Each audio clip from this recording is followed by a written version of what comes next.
What's up guys, Steve again from RC Tanks and Trucks 24/7. Here is my Sand Reaper V8 monster truck build. Now I've done a fair bit of work actually from last time. As you can see, I've got this is the engine mounted. Now I've got a few things on here that pretty much, is buttoned up, ready to go. So first up, if you haven't seen this was a Sand Reaper brushless RC monster truck. Converted it and I actually put the L400 in there, which was a 2-cylinder, but there was crank issues with that, didn't want to snap it. Took that mofo out, put this V8 in there instead, and everything is pretty much sitting where it is. Now, one big hurdle I've got to go next is actually putting the shocks here, because generally with these, the shocks are here, the shock points, like that at the back, and obviously it's in the way when you do these, so I need to be mounting them upright. But okay, first up here we have the radiator mounted. This red and black wire is because it has a fan there, hunky-dories. So I got the radiator, you got the engine. I have attached a clutch. Now this is heavy. Now we'll see how it goes later on, but there we have a clutch. This is just a bit loose. Now it's got to be moved up here to, there we go, look at that mesh. Really, really nice mesh. We have a 3-speed gearbox with reverse here, so we'll keep moving down. There's your radiator tank, overflow tank, so it goes in there and just does a nice little loop. Fuel tank, a nice aluminium fuel tank. Here are your igniters, so you have left bank and right bank, so they're your 4 glow igniters. On this side you have a shift servo for, I think, reverse and third gear. Down there we have another servo as well, just here, and this is for first and second. This servo down there is for brake, and this servo here will be for throttle because it is on that side. Now if we move over to this side of the car, you might be wondering what is this little tank, and that is your oil reserve. Now these tubes a bit kinked, I'll fix it later on, but at the bottom of the engine there, when the oil runs through, lubricates the engine, there's excess, it runs through and fills up this little thing. There we go there. So you can always empty that. It's just nice and neat, saves it all running out in the bench and all that, because these things get pretty messy. In here I have, obviously this is your exhaust. I machined down these things here. They're like they're like wind chimes, little aluminium tubes, and I machined them down to fit inside these, because that little black part of the exhaust or the muffler, that's all you have to kind of crimp on or use cable ties to squash it, and it doesn't work. So I machined that and slopped it in there, about to there, and now I can actually use a cable tie. Now because of that, I wanted to run the exhaust tubing all the way down to the back here. This is not finalised, this is just roughly where I want it to be. And this exhaust tubing is silicone tubing. Comes in a roll, just looks like that. You get it from your automotive shop. I know in the States, O'Reilly's or something like that. Here it's Super Cheap Auto, or Automart I believe it's called, or Auto One.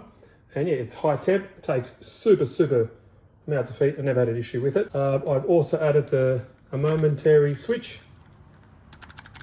I think it's 20 amp rated, so that's cool. All the other ones are burning out in an instant. So you got 2 batteries. At the bottom there, you have a 3S battery, and that's for the igniters, and you also have a 3S battery here for the starter motor. It's getting there, so I thought, you know what, I want to show you guys this, and I know a lot of people are interested in it. I'll hook up this radiator fan later on. I think I have a spare. This is a FG BB. I think it's a 6-channel or something like that. I have a spare channel there. I'll just use the power from that and it should be good to go, because I have it hooked up to one of my Fly Sky controllers. I think it's this one, so I'll use that later on. The mounts, I use these engine mounts, same as this one. There's little L brackets in the first video, and I kind of bent them and I kind of made it work, and it is very solid. The main thing is when you're doing this is the mesh,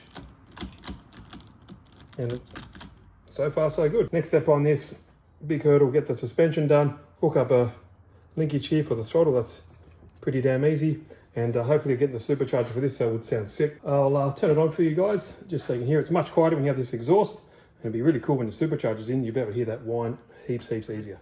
We'll plug up both batteries. We have the one here for the igniters, plug that up.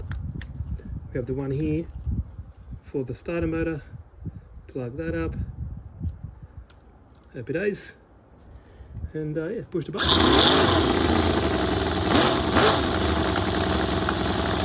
How much quieter it is now, you can actually hear it.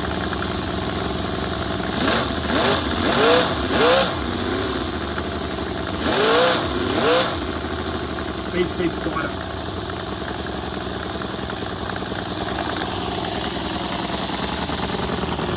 hear the exhaust out here like a real car now. The back end still running really rich. You can see the exhaust by the all, and it's running really rich, I think. Running out of fuel actually. So I think I'm going to lean that out. As you heard, it was just revving up, and that was because it was running out of fuel. Now, yeah, I think they're about 3 to 3.5 out the needles on those carbs. It runs, man, that tank doesn't take long. Maybe I could run it out to 1, lean it out to 1, turn out, because it spurts out heaps of fuel. You can see it's running super rich. If Dennis Double Deuce is watching, let me know what yours are. If anyone else has one of these, let me know what your settings are. But took it back inside, show you how it's going to look. So there we go. The wheels and tyres are on. So I've just got to work out on that front suspension. And that is it. But check out that. Doesn't it look cool? I'm pretty impressed. I'm pretty happy with how it's turned out so far. Let me know what you guys think. Leave your comments down below. Always really appreciate it. Share the video. Give it a thumbs up. You know, it always helps. But, you know, I've cobbled something together. This is what I do. We've got all little parts, you know, Meccano, brackets down here and everything like that. But it's working really well. I'm using these tools, little table saw and that lathe. I've used it all. And it's gotten me where I am. But, you know, I might not be doing the right things, but it does look pretty cool. The next video, I'll hopefully button a few more things up and see if we can actually get it running. Well, maybe even next video, we'll see that supercharger on there. But thanks, guys. See you in the next one.